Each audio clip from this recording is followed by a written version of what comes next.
Good morning. We are going to wait another minute because it's only 9:29, but I figured I'd at least get the jump on to start the live for people to hop on. So I'm going to wait just a minute or so. In the meantime, why don't we just kind of ground and relax.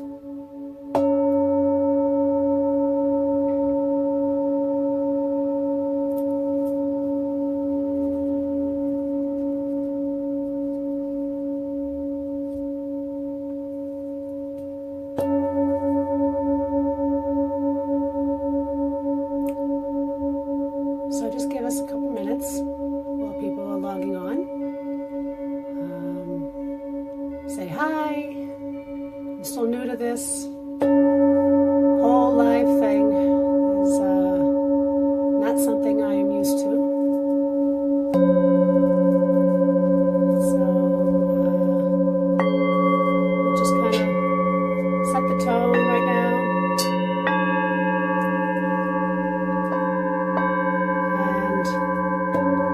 Grounding. And as we're waiting for people to log on, one of my goals is one, to help illuminate your own soul. Sorry.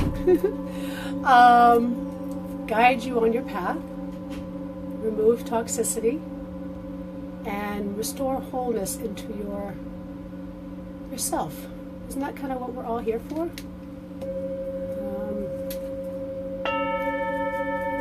Looks like it is 9:31, so we can get started. So today's live cast is about, the effects of stress on the human vibration and how it affects the human vibration, and three ways that you can improve your vibration now.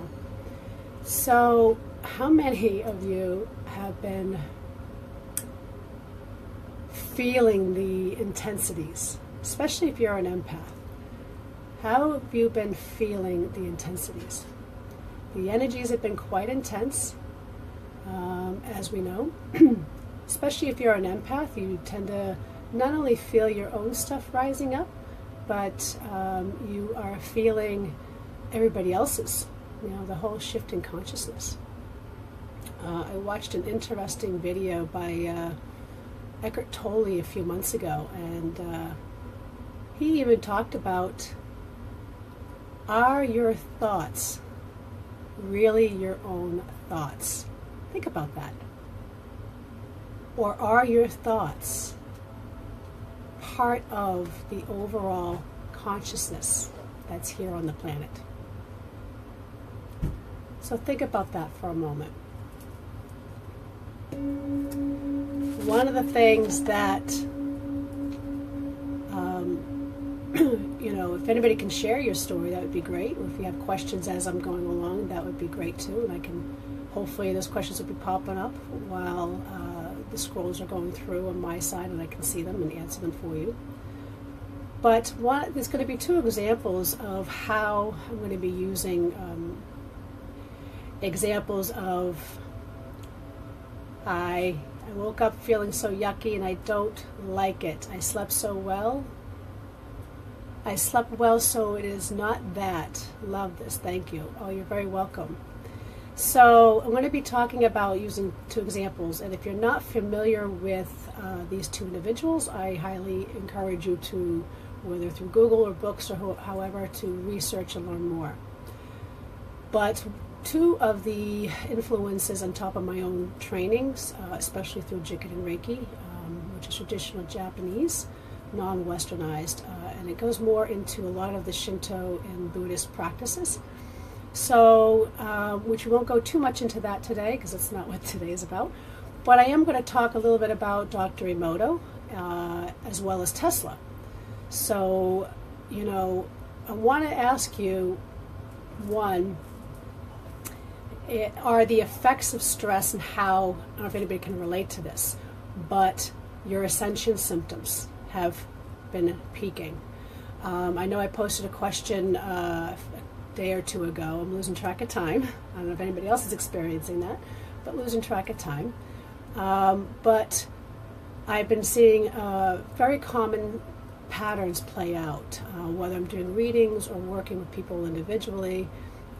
I do see a lot of this. So one symptom is, especially with women, I've been feeling mostly the left side. Some have been saying the right side, but it feels like there's something going on with the whole left side. And if you go to your doctor with any of these symptoms, they kind of look at you like you're crazy or there's nothing wrong with you, and everything just kind of gets frustrating. And actually, the thing is that one thing I learned even working in healthcare is that sometimes when we don't know what's wrong, it actually increases our stress level. It's the idea of not knowing. So, and what I'm going to continue to talk about is the effects of stress before I go into what you can do. But it can affect, especially with the current energies, your health, your including things like cancer and some other very debilitating. One of the things I have seen really take off, especially since the solar eclipse, is really deep, sudden, serious illnesses or sudden crossings over as well, kind of out of the blue. I don't know if anybody can relate to this, but I know from those that have either come to my office or those that I've seen out in the social environment, whether it's things like, I'm perfectly healthy today, I wake up tomorrow and all of a sudden I need to go to the emergency room and I got pneumonia, or I had to have, and this is another thing I've been seeing, fluid being extracted from the body medically. I'm seeing a lot of that as well, suddenly. Or a lot of weird, bizarre illnesses and diseases that are not the so-called norm. But these additional stresses also affect our moods because, again, like I said before, when we don't know, right, it increases our stress levels.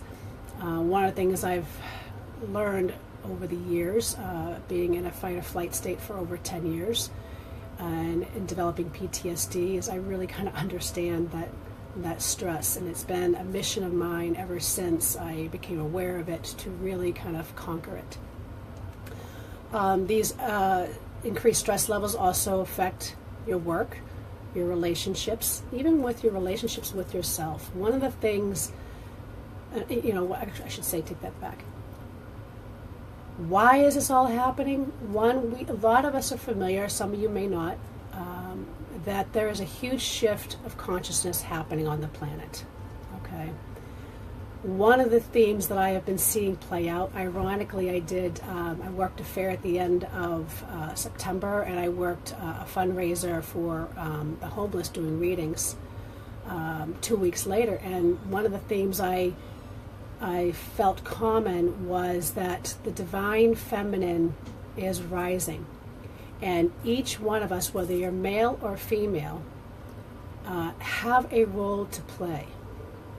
That role is for you to be fulfilling what your soul came here to do, as whatever role, your role as a healer, whether it's just being a parent, whether it's actually working with people in whatever industry you are in, but to not compare yourself to others, but to really maintain that authenticity, your personal truth, and to be that piece of the puzzle that fits within the shift of consciousness. Does everybody understand that? I hope you understand that. I hope I'm making sense here. But we all have a role to play. And especially as women, we have to stop comparing. We have to stop the stereotypes. We have to stop what is somebody else doing and I'm not, and why am I not good enough. So this year has really been about facing our shadow selves, increasing our self-care, our self-love, our self-worth, our self-compassion. This really, the war that we see raging on the external environment, and I'm not going to go into politics, but I'm just going to mention it. But one of the truths I see playing out is it's really about, because we are having a rise in consciousness and a shift. it's really the wars that we see raging, or the inequalities that we see raging, are really the inequalities and the wars that we have within ourself. So the war is the ego versus our own soul, because the ego has been on this planet really kind of ruling it for quite a long time now. And the soul, it's the time of the soul, and it's time for the soul to really come through and to really lead the way. And this is why the divine feminine is coming through, because we think of the divine feminine, we think of the goddess energies, the loving mother, right? So this is what is happening. And what I've been seeing as a result of these increased stresses, again, a lot of it I feel has to do with the lack of awareness, or when we are aware, sometimes we're just hypersensitive and we're going through some changes, kind of like that caterpillar in the cocoon. You know, we don't know what we're seeing as the butterfly, and we want to continue somehow identify with the caterpillar, maybe some of the joys of the experiences, the sunsets and the sunrises, you know, eating on the branches of the leaves, those type of things. So, but we are no longer the caterpillar anymore. So we have to surrender and let those go. When I talked at the seminar that I did last Wednesday, on healing trauma through spiritual-based practices, one of the things we talked about is, you know, most people have a challenge of letting go, right? How many of you have a challenge of letting go? I know I have, and I think I still do, right? Well, the process, nobody really talks about the process of letting go. You let go. First of all, you have to feel, especially if there's trauma. One of the things I see playing out is a lot of generational, karmic, past life, not just in your life. All of this energy is coming through. So a lot of the junk that you may be feeling may not even be your own. It may be generational. It may be karmic. It may be a past life that might be coming through to the surface. Okay? I've been seeing a lot of this, especially since the solar eclipse. And again, it goes back to when we're not aware of these things happening, then we go, what's happening? What's happening? Why can't I get a grip? Why can't I control? That's the challenge. You're trying to control. Okay? We need to let go of that control. We have to let go of the paradigms. So here's 3 ways right now that you can improve your very vibration. Okay?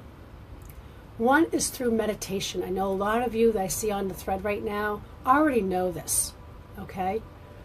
But there's different ways to meditate. And one of the things I have been finding is combining multiple things. So whether or not you're meditating, whether doing visualizations, videos, going to a class, doing yoga, Tai Chi, or other forms, what I like to call meditative forms, sensory, okay? Creating bubbles, mindfulness-based, okay, which I'm going to put mindfulness in another category because we're going to talk about that. And my favorite that I have been finding is Tibetan bowls. Why? Because as Dr. Emoto talks about, right? I don't know if anybody's familiar with Dr. Emoto. If you're not, he was a Japanese physicist who studied the vibration of water.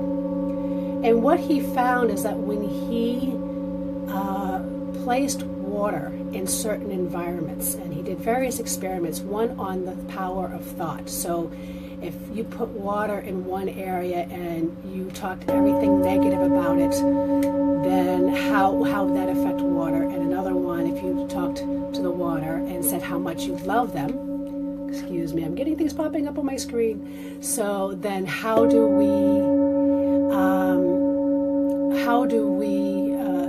does that affect water? So he did these various experiments. If you're not familiar, there are a lot of wonderful YouTube videos where he shows this, and he actually flash froze water under a microscope, and what he found was absolutely fascinating.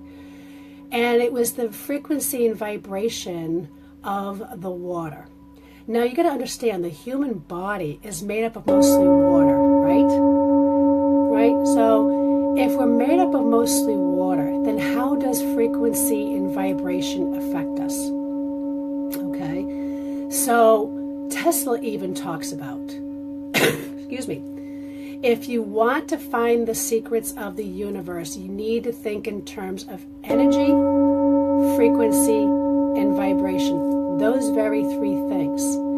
Now, if we're all interconnected, we're all linked, think of the movie Avatar, okay? To me, I find that movie absolutely brilliant. And if you missed the message, I highly encourage you to maybe rewatch that movie to really see that interconnectedness that we're talking about, okay?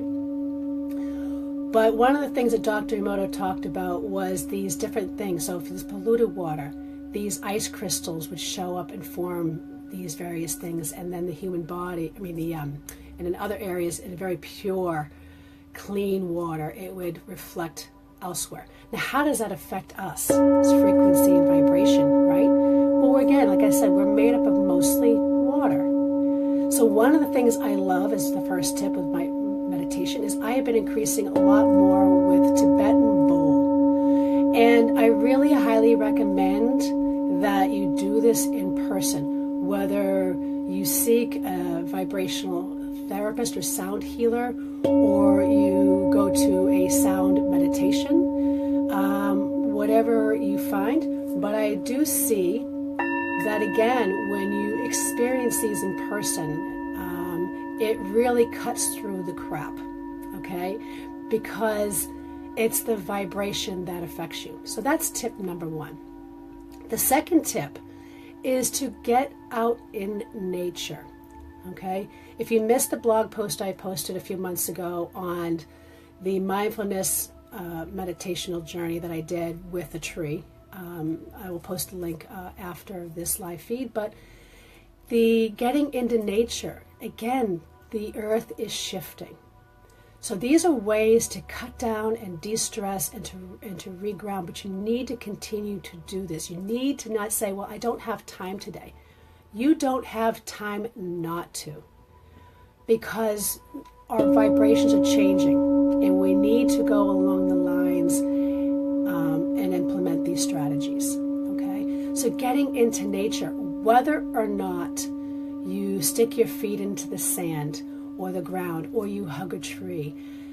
I like to sometimes go into a very secluded area and I will just quiet the mind. Sometimes I will bring music, I'll bring some instruments. Okay, again, this is how we bring in multiple things into our vibration.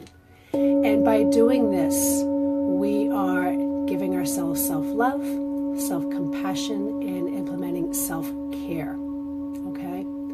The third tip is mindfulness. And the reason why I put mindfulness as a separate category, because mindfulness, we think of mindfulness meditation, okay? Well, really, mindfulness also has to do with how we think and how we breathe. So sometimes I have been working with clients individually, and I will say, just take a moment right here, right now. And if your mind is elsewhere, for instance, I'm going to give you an example. I've been seeing a lot of posts lately in a lot of groups saying, people are driving crazy. What the hell's wrong with them? Blah, blah, blah, blah, blah. You know, they're going to hit somebody. Well, what I see is they are not mindful. Their mind is someplace else while they are driving. Think about that. Are you cooking? But when you're cooking, are you cooking and your mind is thinking of something else? When you're talking to somebody or you're texting somebody, is your mind someplace else? So when we talk about mindfulness and thinking patterns and breathing, you bring now the mind and the body together as one, right? Now you're not here and you're not there. You are present. So when you find yourself getting anxious, and sometimes people have, and I know for myself, I have found myself getting a little anxious because I do suffer from an anxiety disorder. And in the beginning when I was learning these, I found breathing techniques to be difficult. I couldn't stay focused. But the minute you start saying out loud, I'm breathing in, And I'm breathing out. Right? The minute you say that, that's why mantras are very important. And in Jikun and Reiki and other Reiki practices, we talk about that a lot. So, breathing in and breathing out. Something simple as that. And that's a very basic Buddhist principle. That we can't be anywhere else but present. And if we're present, then our thoughts aren't all over the place. Our thoughts aren't focused on being worried or the past with depression. Okay, it is a skill set. So one of the things I usually work with people is how to do that. Whether you do it through affirmations or when we put things like, I like putting sticky notes in my bathroom because that's the first place I go and the last place I go before I go to my room and rest at night. And then that way I just look at the mirror and I see myself and I practice these mindful moments and these affirmations to help bring my thoughts to the present moment and bring it back to the I am. One can never be truly mindful if they are multitasking. Sadly, our society prides on the ability. I completely agree, Christine, which is one of the things that I've been working with people, is that we need to slow down. The universe is forcing us as a society to slow down. Those that are not, I am finding, are all of a sudden getting seriously ill and are being forced to slow down. Okay? The challenge is, yes, I agree, is balancing out what society, especially in our Western culture, demands and what our soul wants. But we have to focus on what the soul wants in order to find the balance with society. I don't know if that makes sense to you. So I will leave you with this. Take care of yourself. I hope the 3 tips, I know a lot of it is what many of you already know, but I know even for myself, it's sometimes nice to be reminded of the very basics that we need to hear.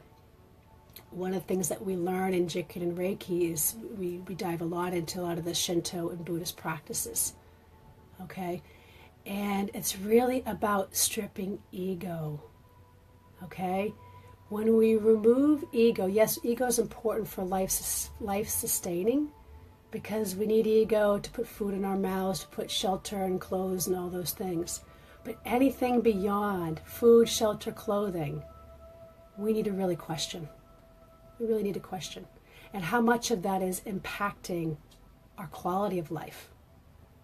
It's about living authentic and living your truth. So what I would like you to do right now is just take a breath. Take 3. We're going to close out.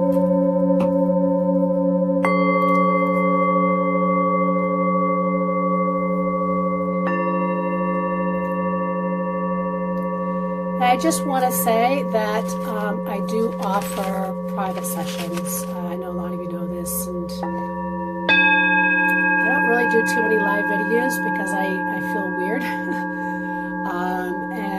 But I hope I gave you some tools to help you through the process. Like I said, I do offer private services. I offer group sessions, classes.